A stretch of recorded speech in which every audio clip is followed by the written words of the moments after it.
Jesus, ele se retirou com seus discípulos para um momento à parte com eles. Na semana passada nós escutamos Jesus, que tinha uma grande multidão em torno dele. E ali ele curou um homem que era surdo e mudo. Hoje Jesus ele se dirige à região de Cesareia de Filipe. Queria estar distante das multidões. E ele faz uma pergunta aos discípulos: quem diz os homens ser o Filho do Homem? Se eu perguntasse a cada um de vocês o que vocês pensam de mim, eu ia escutar tantas respostas. E às vezes nós queremos colocar a nossa vida em conformidade com aquilo que o outro pensa de mim. E muitas vezes nós sofremos, porque queremos corresponder às expectativas daquilo que os outros pensam de mim. Chega a ser até neurótico. E às vezes, quando ouvimos Jesus perguntando aos discípulos: vocês que estão mais próximos de mim, vocês que convivem comigo, o que vocês pensam de mim? Ouvir de alguém muito perto de nós, de uma esposa, de um filho, de um amigo, algo a respeito de si, e se não são palavras consoladoras, é profundamente desanimador. São palavras que marcam, são palavras que muitas vezes são difíceis de serem diluídas no caminhar da vida. Mas quando Jesus faz essa pergunta, ele recebe dos discípulos um conceito muito elevado daquilo que a multidão pensava dele. Pensava que ele era Elias, Moisés, todos os grandes homens que passaram pela história de Israel. Mas agora, Jesus, ele queria dar um ensinamento novo. E não é por um querer humano que Pedro dá uma resposta, mas é por um querer de Deus. Pedro diz: tu és o Messias. Diferente do Evangelho de Mateus, se nós colocarmos no paralelismo do Evangelho de Marcos, nós vamos ver Jesus fazendo um elogio a Pedro. Mas aqui em Marcos, Jesus muda rapidamente de assunto. E Jesus começa a falar a respeito da paixão. Pedro é uma pessoa profundamente muito humilde. Marcos foi discípulo de Pedro. Marcos deve ter escutado as histórias que Pedro contava a respeito de Jesus. Marcos deve ter escutado, porque Marcos viajou com Pedro nas viagens missionárias, quando Jesus disse: ide pelo mundo inteiro e pregai o Evangelho. Pedro era um homem da Galileia, e João Marcos era um homem que tinha uma grande cultura.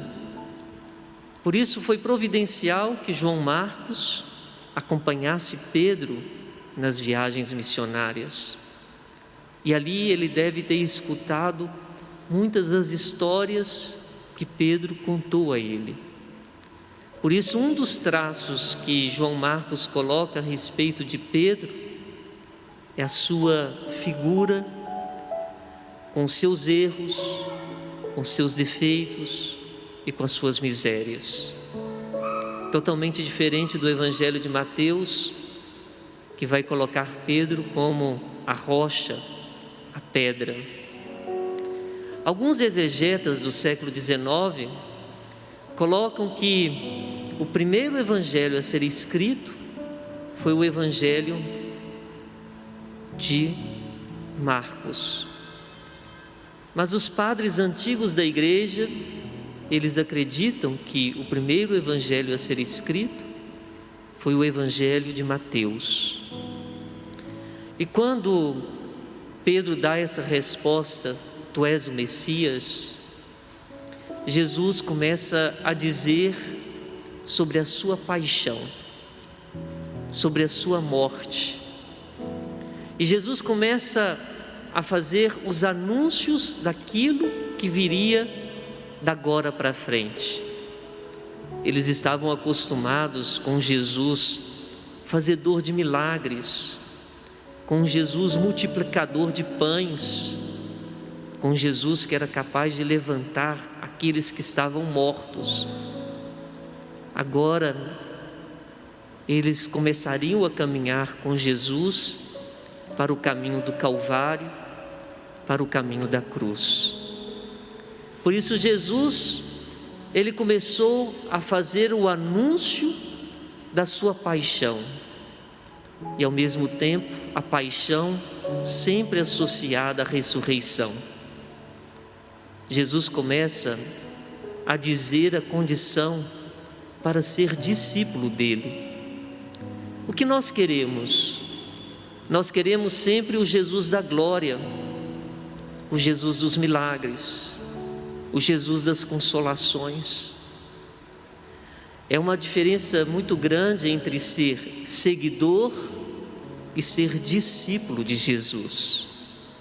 Os seguidores querem a glória, os discípulos, eles querem acompanhar Jesus em todos os lugares, seja até o caminho da cruz, ou seja, até assumir a própria cruz.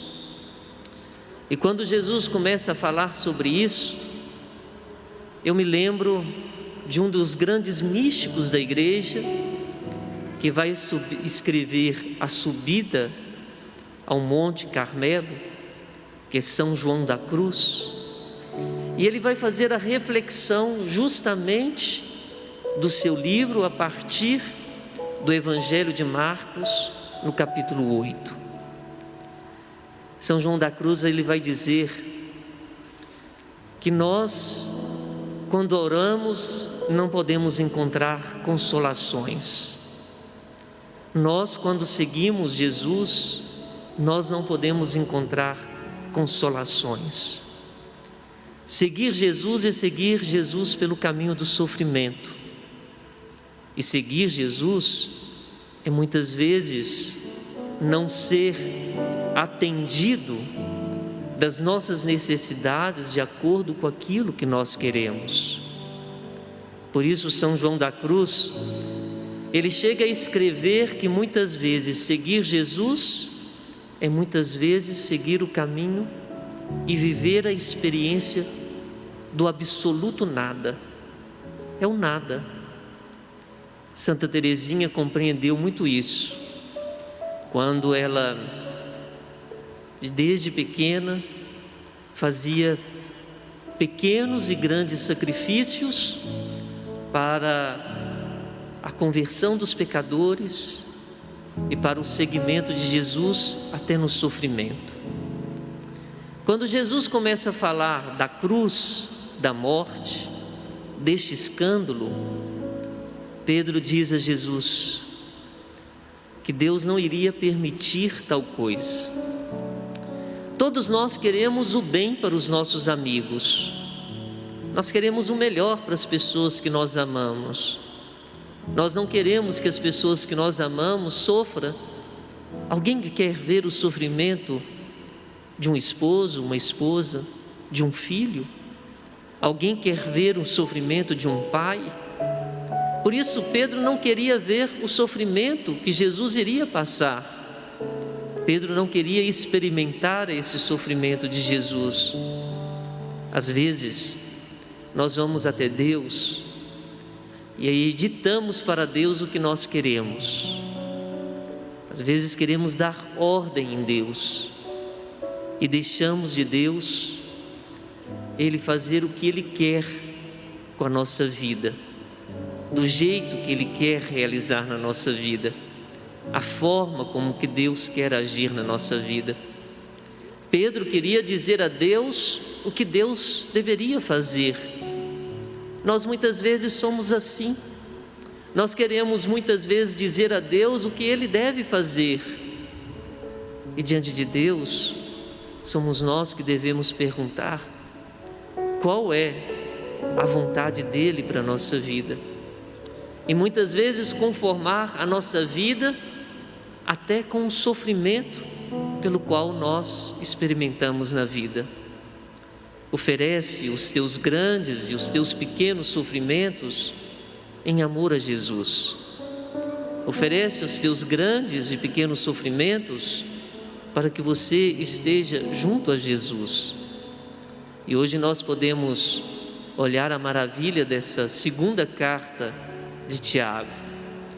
Nós somos justificados pela fé, mas uma fé estéril, vazia, sem obras, é uma fé morta.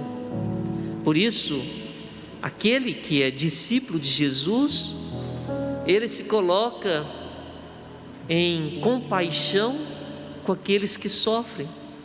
Ele realiza gestos, atitudes para que aqueles que estão sofrendo, para aqueles que estão vivendo situações difíceis, para aqueles que estão machucados, para aqueles que estão feridos, ele se aproxima como Jesus se aproximou de cada um de nós.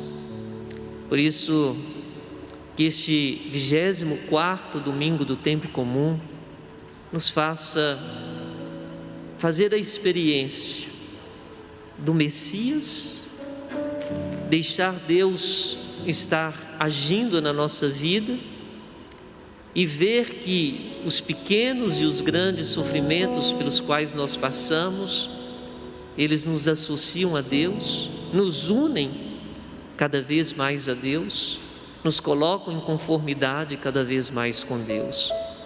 Por isso, não vamos dar a Deus aquilo que Ele deve fazer na nossa vida. Vamos deixar com que Deus haja na nossa vida. Se muitas vezes você for a uma celebração eucarística, for diante do Santíssimo Sacramento e viver momentos de desolações e experimentar o vazio, o silêncio e experimentar o nada, não se assuste, porque você está se associando cada vez mais a esse Jesus sofredor.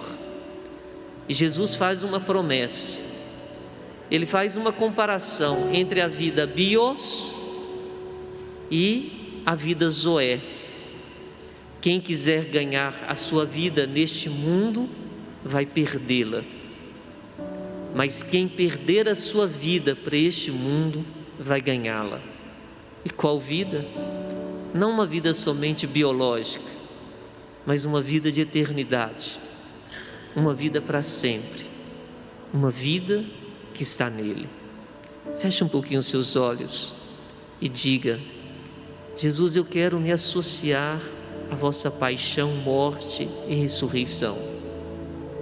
Jesus, experimento que muitas vezes na minha história e na minha vida as coisas não acontecem como eu oro e como eu peço, mas que a sua vontade seja soberana na minha história. Jesus, eu vos peço nesse dia de hoje que eu me associe ao seu sofrimento com os meus pequenos sofrimentos e que a minha fé seja uma fé operante, não vazia, uma fé que vá ao encontro daqueles que necessitam da minha presença.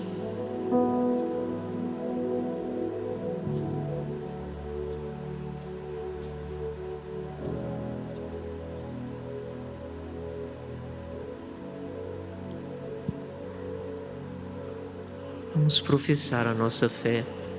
Creio em Deus Pai Todo-Poderoso, Criador do céu e da terra, e em Jesus Cristo, seu único Filho, nosso Senhor, que foi concebido pelo poder do Espírito Santo, nasceu da Virgem Maria, padeceu sobre Pôncio Pilatos, foi crucificado, morto e sepultado, desceu à mansão dos mortos, ressuscitou o terceiro dia, subiu aos céus, está sentado à direita de Deus Pai Todo-Poderoso, donde há de vir julgar os vivos e os mortos. Creio no Espírito Santo, na Santa Igreja Católica, na remissão dos pecados, na ressurreição da carne, na vida eterna. Amém. Com profunda confiança, apresentemos a Deus as nossas orações e os nossos pedidos.